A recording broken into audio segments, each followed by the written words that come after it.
మనకి ఓ ఎకరం భూమి ఉంది, రోడ్డుకు ఆనుకుని ఉంది. ఈ భూమిని ఏ అపార్ట్మెంట్లో కట్టుకుంటే బాగుంటుంది, లేదా ఎవరికైనా డెవలప్మెంట్కి ఇస్తే బాగుంటుంది. కానీ దీనికి నాలా పన్ను అని వేస్తారు. దీనికి కన్వర్షన్ అంటే వ్యవసాయం నుంచి దాన్ని పరిశ్రమలకు వాడతామా, లేకపోతే కనుక ఇతరత్ర దేనికి వాడతామా అనేది మన ఇష్టం. ఏది వ్యాపారానికి వాడతామా, రియల్ ఎస్టేట్కి వాడతామా, ఇది అట్లాగా చెయ్యడానికి అసలు ఈ పన్ను ఎందుకు వేశారు అంటే, దేశం అనేది వ్యవసాయ ఆధారిత దేశం.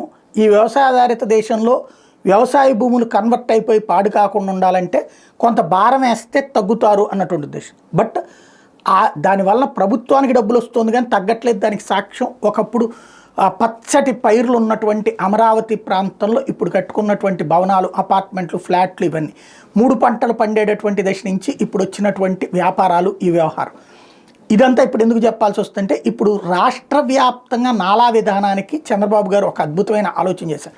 ఈ మధ్యలో ఇప్పుడు మనం అప్లై చేశాక లోకల్గా రాజకీయ నాయకుడు రికమెండేషనో లేకపోతే ఆయా అధికారికి లంచాలు పెట్టినో చేస్తే కానీ ఈ నాలా కింద కన్వర్ట్ అవ్వట్లేదు భూములు.